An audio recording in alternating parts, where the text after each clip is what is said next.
ವೀಕ್ಷಕರೇ, ಅನುದಿನ ಸುದ್ದಿಜಾಲ ವಾರ್ತೆಗಳು ಓದುತ್ತಿರುವವರು ವಾಣಿಶ್ರೀ ಕುಲಕರ್ಣಿ. ಈಗ ವಾರ್ತೆಗಳ ಮುಖ್ಯಾಂಶಗಳು. ಮಹಾರಾಷ್ಟ್ರದ ಜಲಗಾಂವ್ ಬಳಿ ಪ್ರಯಾಣಿಕರ ಮೇಲೆ ರೈಲು ಹರಿದ ಪರಿಣಾಮ ಕನಿಷ್ಠ 11 ಮಂದಿ ಸಾವು, ಹಲವರಿಗೆ ಗಾಯ. ಕೇಂದ್ರ ಬಜೆಟ್ನಲ್ಲಿ ಆಹಾರ, ರಸಗೊಬ್ಬರ, ಎಲ್ಪಿಜಿ ಸಬ್ಸಿಡಿ ಶೇಕಡಾ 8ರಷ್ಟು ಹೆಚ್ಚಳ ನಿರೀಕ್ಷೆ.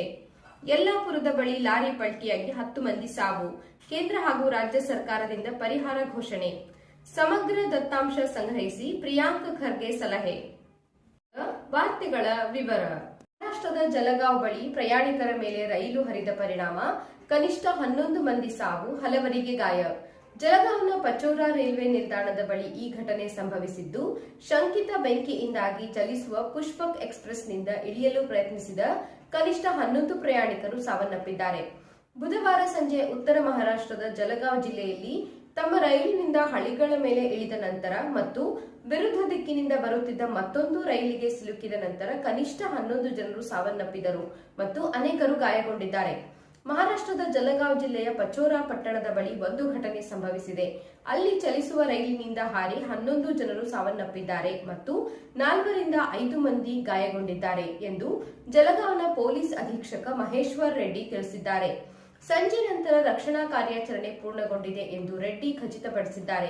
ಇದೇ ವೇಳೆ ಮೃತರ ಮೃತದೇಹಗಳನ್ನು ಜಲಗಾಂವ್ ಸರ್ಕಾರಿ ಆಸ್ಪತ್ರೆಗೆ ರವಾನಿಸಲಾಗಿದೆ. ಅಪಘಾತದ ನಂತರ ಜಿಲ್ಲಾಧಿಕಾರಿ, ರೈಲ್ವೆ ಅಧಿಕಾರಿಗಳು, ಉಪವಿಭಾಗಾಧಿಕಾರಿಗಳು ಭೂಷಣ್ ಅಹಿರೆ ಸೇರಿದಂತೆ ಹಿರಿಯ ಅಧಿಕಾರಿಗಳು ಸ್ಥಳಕ್ಕೆ ಧಾವಿಸಿದ್ದಾರೆ. ಗಾಯಾಳುಗಳಿಗೆ ಚಿಕಿತ್ಸೆ ನೀಡುವ ನಿಟ್ಟಿನಲ್ಲಿ ಜಿಲ್ಲಾಡಳಿತ ಕಾರ್ಯೋನ್ಮುಖವಾಗಿದೆ ಎಂದು ಮಹಾರಾಷ್ಟ್ರ ಮುಖ್ಯಮಂತ್ರಿ ದೇವೇಂದ್ರ ಫಡ್ನವೀಸ್ ಹೇಳಿದ್ದಾರೆ. ಕೇಂದ್ರ ಬಜೆಟ್ನಲ್ಲಿ ಆಹಾರ, ರಸಗೊಬ್ಬರ, ಎಲ್ಪಿಜಿ ಸಬ್ಸಿಡಿ ಶೇಕಡಾ 8ರಷ್ಟು ಹೆಚ್ಚಳ ನಿರೀಕ್ಷೆ. ಸದ್ಯ ಆಹಾರ ಮತ್ತು ಇಂಧನ ಬೆಲೆ ಏರಿಕೆಯಾಗಿದೆ. ಇದರಿಂದ ಗ್ರಾಹಕರಿಗೆ ಹೊರೆಯಾಗಿದೆ. ಹಾಗಾಗಿ 2025-26ನೇ ಸಾಲಿನ ಕೇಂದ್ರ ಬಜೆಟ್ನಲ್ಲಿ ಆಹಾರ, ರಸಗೊಬ್ಬರ ಮತ್ತು ಅಡುಗೆ ಅನಿಲ ಸಿಲಿಂಡರ್ಗೆ ನೀಡುವ ಸಬ್ಸಿಡಿ ಮೊತ್ತವನ್ನು ಶೇಕಡಾ 8ರಷ್ಟು ಹೆಚ್ಚಿಸುವ ನಿರೀಕ್ಷೆ ಇದೆ ಎಂದು ಸರ್ಕಾರದ ಮೂಲಗಳು ತಿಳಿಸಿವೆ. ಕೇಂದ್ರ ಹಣಕಾಸು ಸಚಿವೆ ನಿರ್ಮಲಾ ಸೀತಾರಾಮನ್ ಅವರು ಫೆಬ್ರವರಿ 1ರಂದು ಸಂಸತ್ನಲ್ಲಿ ಬಜೆಟ್ ಮಂಡಿಸಲಿದ್ದು, ಸುಮಾರು ₹4 ಲಕ್ಷ ಕೋಟಿ ಸಬ್ಸಿಡಿ ನೀಡುವ ಸಾಧ್ಯತೆ ಇದೆ ಎಂದು ಹೇಳಿವೆ. ನಗರ ಪ್ರದೇಶಗಳಲ್ಲಿ ದಿನಬಳಕೆಯ ವೆಚ್ಚದ ಪ್ರಮಾಣ ಕಡಿಮೆಯಾಗಿದೆ. ಕಂಪನಿಗಳ ಹೂಡಿಕೆಯೂ ಇಳಿಕೆಯಾಗಿದೆ. ಇದು ಒಟ್ಟು ಆಂತರಿಕ ಉತ್ಪನ್ನದ ನಿಧಾನಗತಿ ಬೆಳವಣಿಗೆಗೆ ಕಾರಣವಾಗಿದೆ. ಸಬ್ಸಿಡಿ ಪಾಲಿನಲ್ಲಿ ಗ್ರಾಮೀಣ ಪ್ರದೇಶದ ಪಾಲು ಹೆಚ್ಚಿದೆ.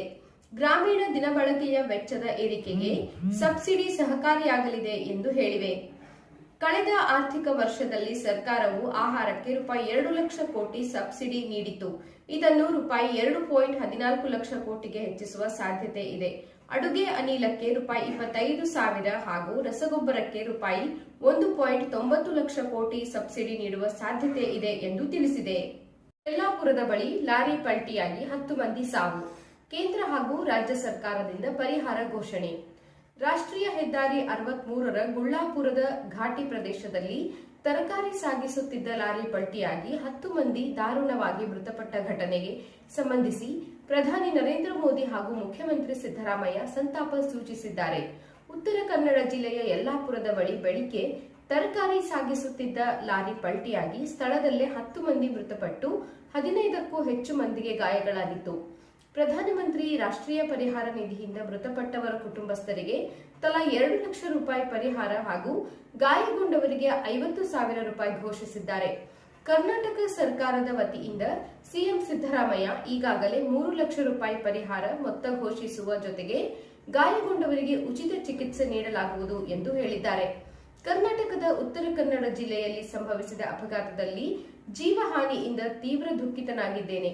ತಮ್ಮ ಪ್ರೀತಿ ಪಾತ್ರರನ್ನು ಕಳೆದುಕೊಂಡವರಿಗೆ ಸಂತಾಪ ಸೂಚಿಸುತ್ತೇನೆ. ಗಾಯಾಳುಗಳು ಬೇಗ ಗುಣಮುಖರಾಗಲಿ. ಸ್ಥಳೀಯ ಆಡಳಿತವು ಸಂತ್ರಸ್ತರಿಗೆ ಸಹಾಯ ಮಾಡುತ್ತಿದೆ ಎಂದು ಪ್ರಧಾನಮಂತ್ರಿ ಕಚೇರಿಯ ಮೂಲಗಳು ತಿಳಿಸಿವೆ. ಸಮಗ್ರ ದತ್ತಾಂಶ ಸಂಗ್ರಹಿಸಿ ಪ್ರಿಯಾಂಕ್ ಖರ್ಗೆ ಸಲಹೆ. ಸಮಗ್ರ ದತ್ತಾಂಶ ಸಂಗ್ರಹಿಸಿ ಕಲ್ಯಾಣ ಕರ್ನಾಟಕದ ಪ್ರಾದೇಶಿಕ ಅಸಮತೋಲನ ನಿವಾರಣೆಗೆ ಪೂರಕವಾಗುವಂತಹ ಕಾರ್ಯಕ್ರಮಗಳನ್ನು ರೂಪಿಸಬೇಕಿದೆ ಎಂದು ಕಲಬುರಗಿ ಜಿಲ್ಲಾ ಉಸ್ತುವಾರಿ ಸಚಿವರು ಆಗಿರುವ ಗ್ರಾಮೀಣಾಭಿವೃದ್ಧಿ ಹಾಗೂ ಪಂಚಾಯತ್ ರಾಜ್ ಸಚಿವ ಪ್ರಿಯಾಂಕ್ ಖರ್ಗೆ ಸಲಹೆ ನೀಡಿದರು. ಪ್ರಾದೇಶಿಕ ಅಸಮತೋಲನ ನಿವಾರಣಾ ಆಯೋಗದ ಅಧ್ಯಕ್ಷ ಪ್ರೊಫೆಸರ್ ಗೋವಿಂದ ರಾವ್ ಮತ್ತು ಸದಸ್ಯರ ಜೊತೆ ಅವರು ಬೆಂಗಳೂರಿನಲ್ಲಿ ತಮ್ಮ ಕಚೇರಿಯಲ್ಲಿ ಬುಧವಾರ ಚರ್ಚೆ ನಡೆಸಿದರು. ಪ್ರಾದೇಶಿಕ ಅಸಮತೋಲನ ನಿವಾರಣೆಗಾಗಿ ಕಲ್ಯಾಣ ಕರ್ನಾಟಕ ಭಾಗದಲ್ಲಿ ವಿವಿಧ ಸಲಹೆಗಳನ್ನು ಸೂಕ್ಷ್ಮ ಕಾರ್ಯಕ್ರಮಗಳ ಸಮಗ್ರ ದತ್ತಾಂಶಗಳನ್ನು ಸಂಗ್ರಹಿಸುವ ಕುರಿತಂತೆ ಸಚಿವರು ಸಮಾಲೋಚನೆ ನಡೆಸಿದರು. ಕಲ್ಯಾಣ ಕರ್ನಾಟಕ ಭಾಗದಲ್ಲಿ 371 ಜಾರಿಗೆ ಬಂದು 1 ದಶಕದ ಅವಧಿಯಲ್ಲಿ ಶಿಕ್ಷಣ ಕ್ಷೇತ್ರದಲ್ಲಿ ಸಾಕಷ್ಟು ಸುಧಾರಣೆಗಳಾಗಿವೆ. ಎಂಜಿನಿಯರಿಂಗ್, ವೈದ್ಯಕೀಯ ಕಾಲೇಜುಗಳಲ್ಲಿ ಕಲ್ಯಾಣ ಕರ್ನಾಟಕದ ಬಹುತೇಕ ವಿದ್ಯಾರ್ಥಿಗಳು ಪ್ರವೇಶಾವಕಾಶ ಪಡೆದಿದ್ದಾರೆ. ಸ್ಪರ್ಧಾತ್ಮಕ ಪರೀಕ್ಷೆಗಳಲ್ಲಿ ಈ ಭಾಗದ ಜನರು ತೇರ್ಗಡೆಯಾಗಿ ಉದ್ಯೋಗಾವಕಾಶ ಹೊಂದಿದ್ದಾರೆ. ಆದರೂ ಬೇರೆ ಬೇರೆ ಕ್ಷೇತ್ರಗಳಲ್ಲಿನ ಅಸಮತೋಲನ ಸರಿದೂಗಿಸುವ ಅನಿವಾರ್ಯ ಇದೆ ಎಂದು ಆಯೋಗಕ್ಕೆ ಸಚಿವರು ತಿಳಿಸಿದರು.